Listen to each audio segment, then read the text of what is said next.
Hello and welcome everyone to Jeddah for round 9 of the DFL Championship.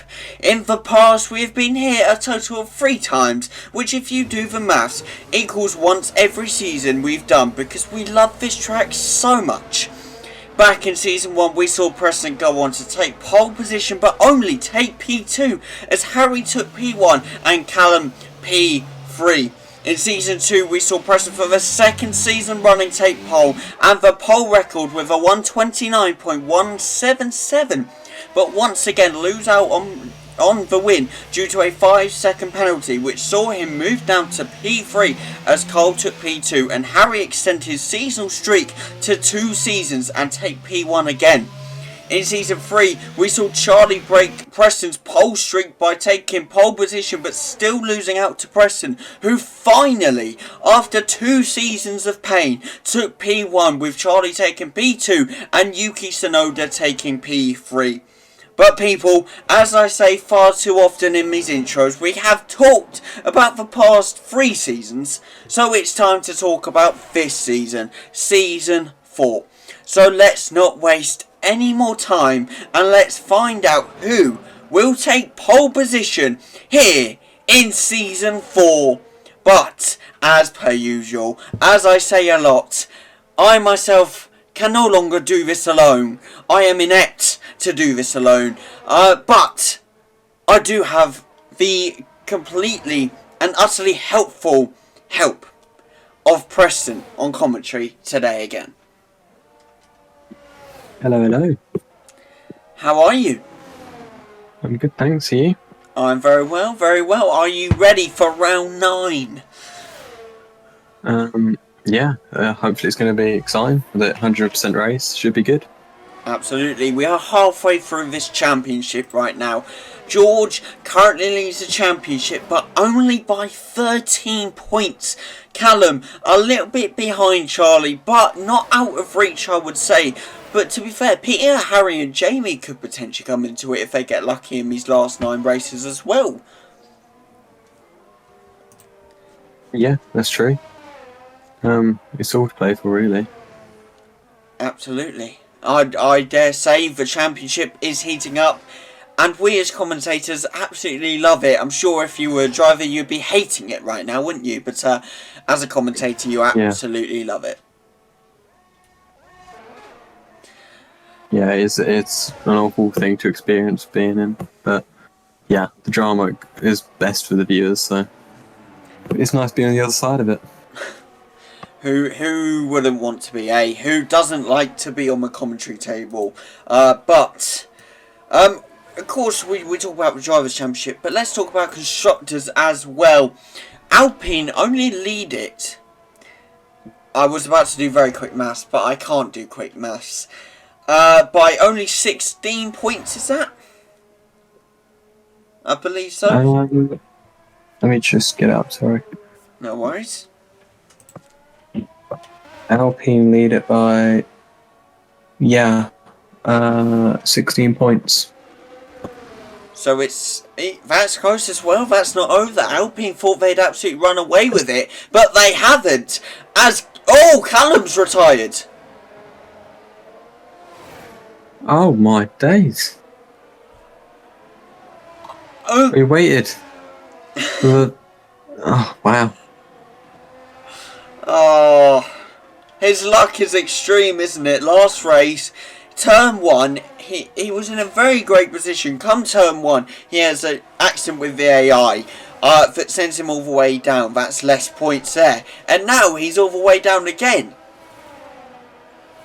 A very unlucky time. Yeah, you can't help but feel bad for the lad.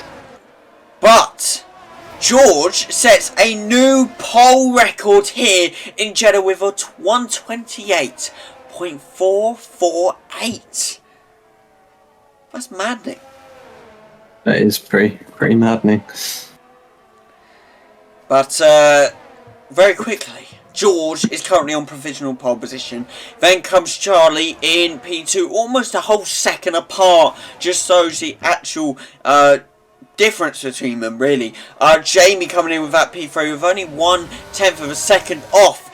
and close in, no, not close, a second off of Jamie is Harry in P4.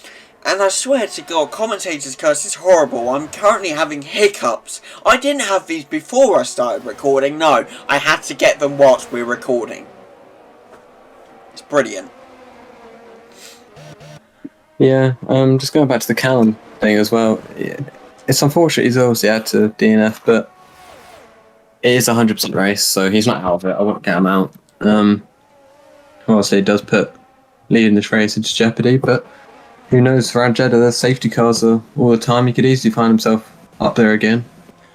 Very, very true. I mean, I think these 3 100% races will influence how many 100% races we have next season, because I think the drivers we have now are not like against quite a few 100% races each season, are they? Really, I don't think they're against it.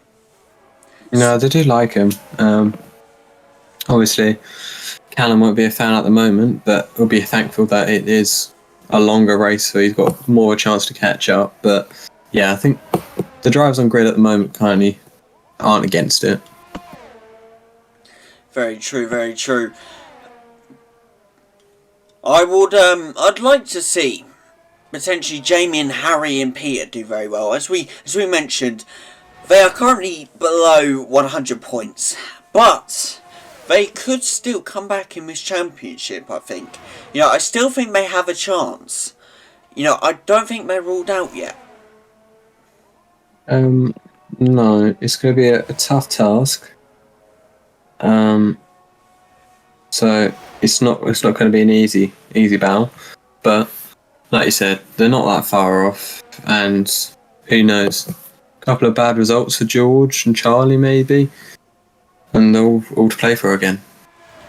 Exactly, and we could be seeing a very big battle for the championship. Imagine, I know the likelihood of this is 1,000,000 to 1, but imagine a massive we already got 3-way battle, but like a 4, 5-way, 6-way battle going into the last few races of the season. Imagine it that close. Yeah, that would be good, but yeah, I just struggle to see the likelihood of it. Probability is going to be next to nothing.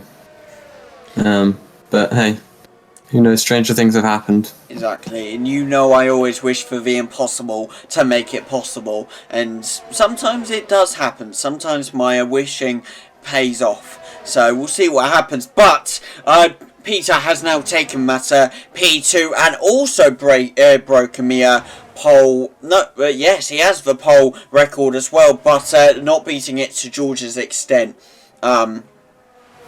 But yeah, he takes P2, so an Alpine front row potentially here today. Yeah, that's probably the best result they could get out of this qualifying. I know that's a bit of an obvious one, but they don't really want to be separated with slipstream being come into effect in this track. They don't want to give anyone the chance of maybe getting ahead or whatever. It will be a difficult one going into turn 1, see who really gets the lead out of the two of them. But having them one by one, they could obviously slingshot each other off, and it'd just be better for the team. Very, very true. I do like how Jamie is P4. Separating the Red Bulls. Because now Harry has the task of getting around Jamie. Jamie has the task of getting in front of Charlie. He could send Charlie down, so both the Red Bulls are below him. Harry could get in front of him, so both Red Bulls are ahead of him at the start. It's going to be an interesting one, him being the only McLaren up there, but separating the two Red Bulls. Yeah, and I think P1 goes on the right-hand side of the grid, I believe. So it's odd numbers on the right-hand side and even on the left. If I can remember correctly, I might be slightly wrong. But that means that Jamie would have the inside line of Charlie going down into turn 1. Very true, and we all know that it's a very good advantage. Because of course, the inside line is going to be quicker than the outside line, because the outside you have to go round and turn a bit more. No one wants to do that, let's be realistic here, people. But now Jamie on a fast lap, so is Charlie. Can they make any difference to the current grid order of the Jeddah Grand Prix? That is a question they're hoping to answer a yes for, but it all comes down to it. I mean, you know, Charlie's going to have quite the challenge doing that, being at least 4/10 off, but Jamie possibly an easier task doing that, being 1/10 off. And will he do it right now? That's the question. No, he doesn't improve his time, unfortunately. No, it's been 7/10 down. Wasn't quite on the cards for him. I think Charlie's either backed out of his or just worn at tyres for another lap. Yeah, he's not really pushing on this lap.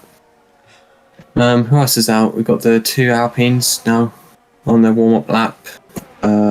Harry's also come out as well. So everyone coming out for their potential final few laps. See what they can do before AI gets out. Second attempt, try and really push themselves before, they send it full swing in their third attempt. Exactly.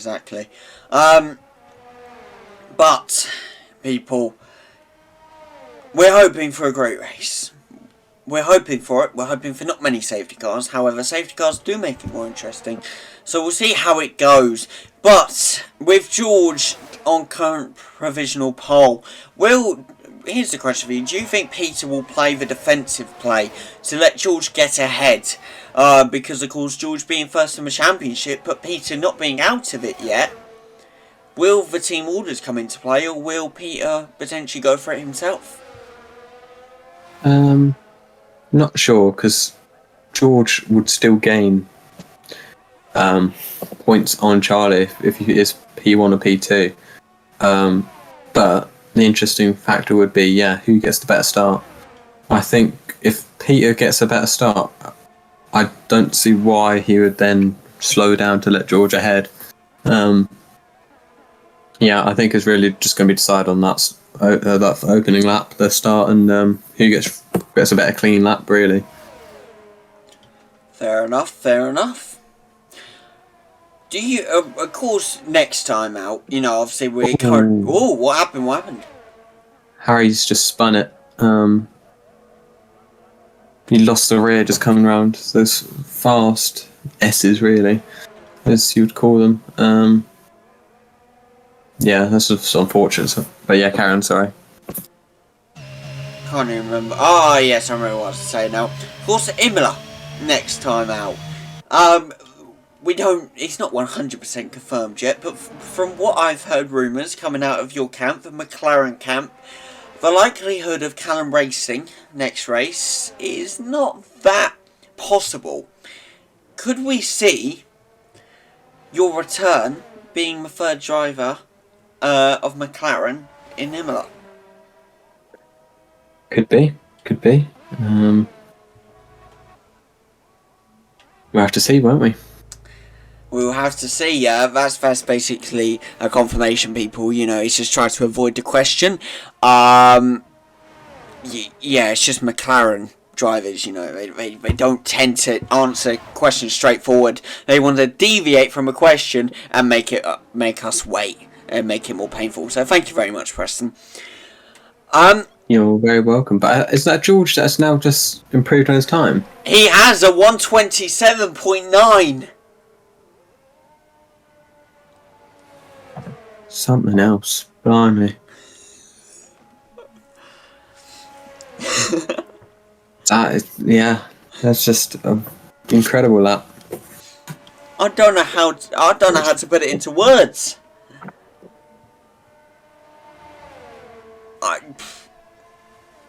Props to him. What's he got now? At least like 7 pole records this season, I'd say. Maybe 2 tracks he was off a bit. I think he missed out on 2 of them. I think he just set 7 new records. So it was definitely Bahrain he missed out on. I know that. And it may have been like Austria or something? Or I France? think it was like There was a rain qualifier he missed out on. Yeah, it was like Hungary or something. I think I don't know. It was one of the recent ones that I know of. Yeah. But I also owe you a bit of an apology. Because I've been recently, of course, editing the DFL videos for YouTube and stuff. You know, I hope you're all enjoying them so far. But at the current time, I've just released Silverstone. And watching back on Bahrain and Silverstone, I realised how much I talk for the overtakes and don't let you talk. So you have to butt in just so you can get some words in. It's all good, don't worry. Yeah, I'm just the guest for your commentary team, really. You're the main man. Yes, but even the main person has to let his guests talk sometimes, so they're not wasting their time. So I will do that more this race. I'll try to. I know I'll say I will do it, but then I will do the complete and utter opposite, as I always do. But we'll see what happens, of course. But I like how Peter's also... I noticed it before, but Peter's also improved his time a bit by 3/10 of a second. So both Alpines really stretching the mark this time round. Yeah, never.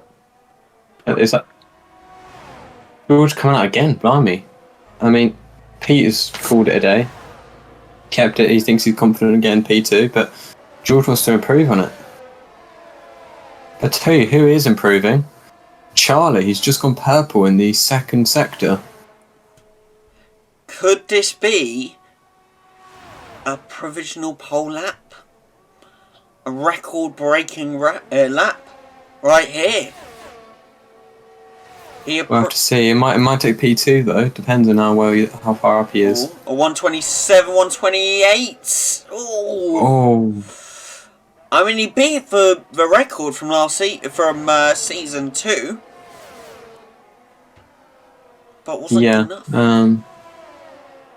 Yeah, it probably keeps him comfortable in P3 unless Jamie can really pull something out, but I don't think he can. Yeah, his battery's drained. I think that might be it for Jamie. And yeah, I think probably that's all what the qualifying's going to be now. A very unlucky time for Callum, though, getting P20, of course, to retirement. But as we know, 100% race means he can come back. So we'll have to see how it goes. Oh!